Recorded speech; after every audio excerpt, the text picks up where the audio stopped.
Hannah, and today I'm here to discuss the first episode of Campaign 3 of Critical Role! This is kind of a unique experience for me because I got into Critical Role around, I think episode 15 of Campaign 2. So this is my first time joining a new campaign and being introduced to new characters, and I haven't even watched all that much of Campaign 1, so really this is my first time seeing these actors who I know and love as certain characters be completely different characters, which is a very strange feeling. I can see why people are like, oh my gosh, Campaign 2, it's so weird seeing Bo when I'm used to Marisha playing Kiki, or Laura being Jester when normally I'm used to her as Vex. I get it now. How you're kind of on one hand you're excited to meet these new characters, but on the other hand you're like, oh wait, Jester's done, you know?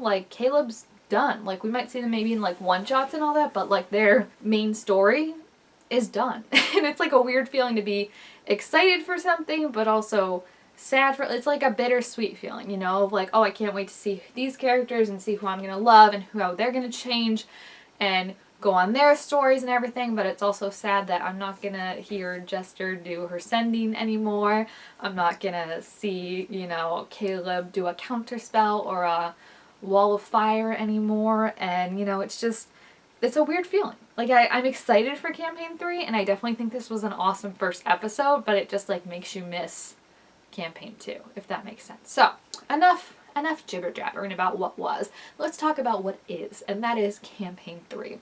Like I said, this was the first episode, and there were so many surprises right off the bat for a first episode of a campaign. So, biggest surprise for me was definitely having the Exandria Unlimited characters, or 3 of them at least, yes, I said 3, come back to join this campaign. I'm kind of feeling...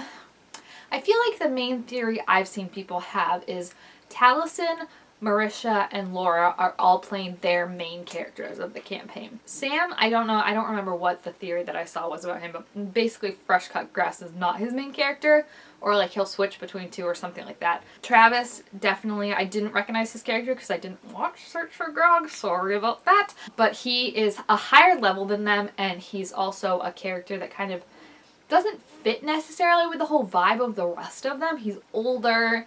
He, like I said, is a higher level, so that I could see people saying he's just kind of a character to get them to a certain spot, and then his main character will come out later, who he's actually gonna be, which I would kind of like that. I mean, I love the dude. He's super funny, and the way Travis plays him is super funny too.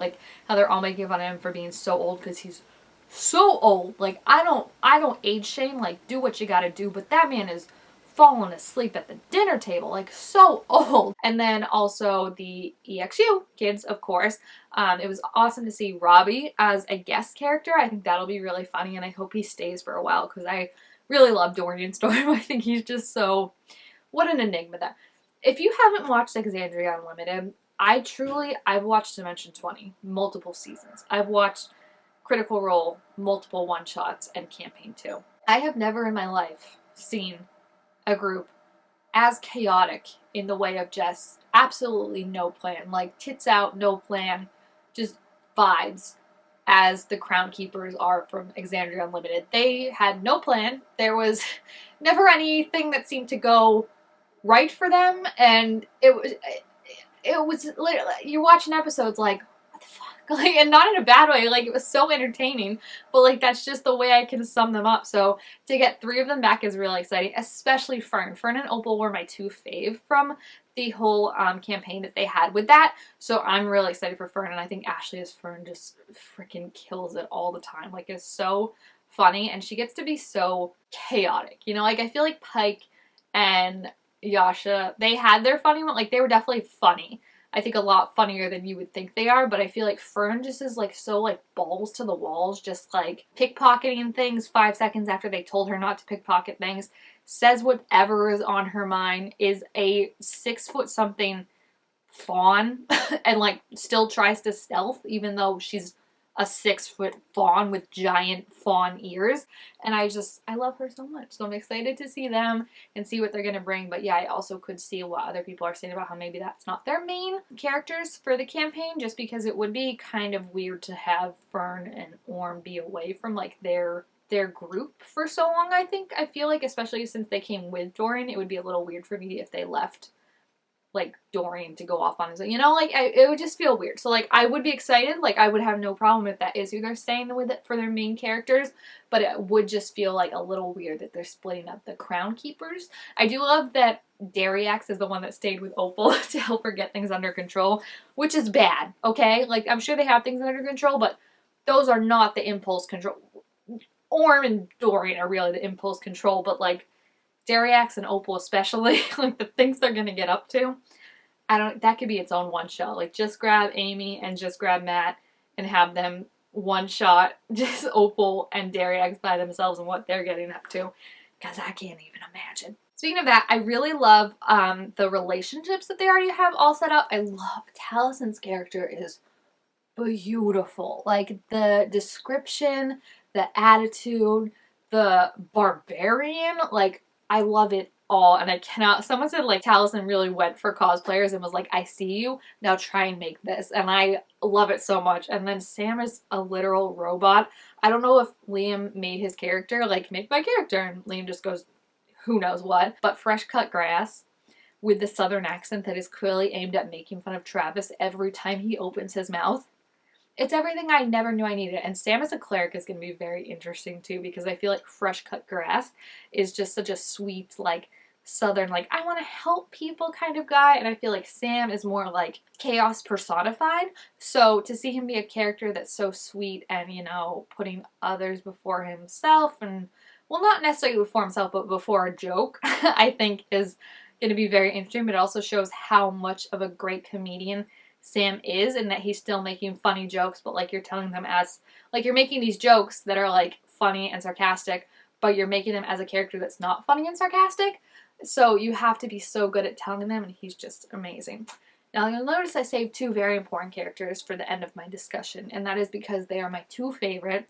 And the funny thing is, much like with Campaign 2 when I first started watching it, Marisha and Laura are tied in my heart for having the favorite character of the campaign. Obviously it's just episode 1, this might change, but after I watched episode 1 of Campaign 2, Beau and Jester were tied for my number 1 in my heart, and I don't know if one really edged out in the end. I feel like maybe Beau a little bit, but that's just because she is, I just have a soft spot for her. But Marisha and Laura's new characters, they're BFFs, they're maybe girlfriends, I kind of hope they are, and I love both of them and have such a hard time picking between either of them personality-wise, aesthetic-wise. They're both sorcerers. I just love it. I love, first of all, Laura's accent is gorgeous, and the purple hair is beautiful, and I love how she's playing a character who's a little shy, a little unsure about the attention, doesn't like it, and I'm sure that'll come out more and more about like why exactly that is, but it just seems so opposite Vex and opposite Jester, and I really, really like it. And the fact that she now gets to do Eldritch Blast makes me so incredibly happy. And then Marisha's character. Oh my gosh. Oh my gosh. Laudna, is that how you say it right? Wife. That's the one word I can use to describe her. I love her whole aesthetic. It is October. It is the perfect spooky aesthetic to introduce your character as, and I love the accent she uses. I love the movement she has with her. I love how she creeps Travis and Travis's character out in equal measures. And I love, like, especially the scene with the children when she wanted to go talk to them and see what they knew, like, just to see what they know. And, like, was just walking up and they scattered. And she was like, oh, why don't they like me? And she was like, I'm fun, scary. And Laura's like, and Imogen was like, no, you're scary, but I love you.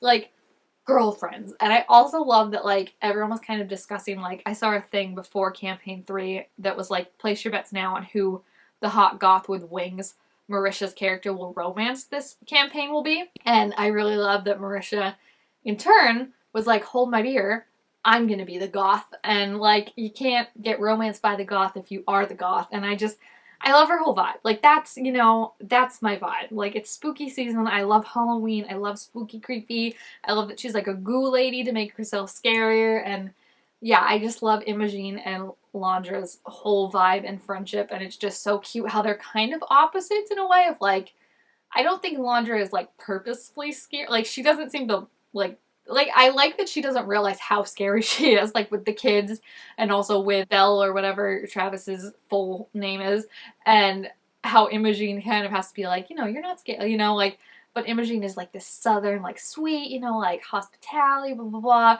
and Londra's like this, and they're just like best friends, and I think that's I'm a sucker for like cutesy bubblegum and goth girl are best friends or girlfriends, you know, like bubblegum and Marceline from Adventure Time, like that is my jam. I love it so much, and I already ship them. Not too much happened, like they did have fights, but like not too much really in terms of like what the big bad is. I know everyone was saying at the end they were getting major vampire like vibes from everything going on, which would also fit in very well with the spookiness. I hope for next episode, episode 2, since it will be right before Halloween, I hope they're gonna dress up.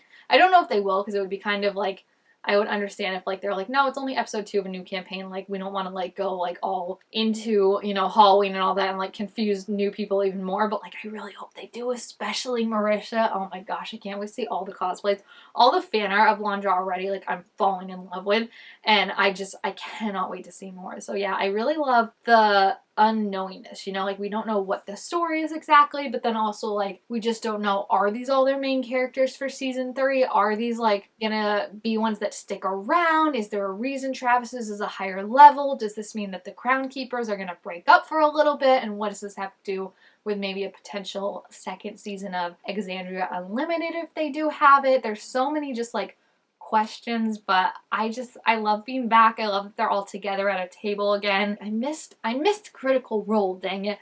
And like as much as I liked how they were able to do it social distance and like you got a camera for everyone, I just missed that feeling you get of watching them all together. And there's a freshness to it that I like with these new characters where they're starting to get their feet settled into who they are, and the other actors are also reacting at the same time to who these characters are. And there's unsureness, you know, a like kind of who can we trust, who's telling the truth, what are the fake accents this time around, and I really love it. I'm really excited. So yeah, it has far surpassed my expectations for what I expected a campaign 3 to be. None of the characters are anything like what I thought they would be like. I never ever imagined that 3 Exandria Unlimited characters would be in there, an 80-year-old man would be in there, and a literal robot. Like none of them are what I imagined they would be, and I love that so much. The creativity they brought to this, and I feel like they really feel so established now that they can be like, you know what, we're just gonna go ham. We're gonna go big ideas, creative, take big swings, and see what happens. And I'm really, really excited. So yeah, if you have seen the first episode of Campaign 3, please feel free to leave your thoughts about it down below in the comments. What characters you like, the aesthetics, all that, any predictions you have. And yeah, make sure to give this video a thumbs up if you enjoyed it and if you'd like to see more Critical Role recapped in the future. And I will see you guys next time. Bye!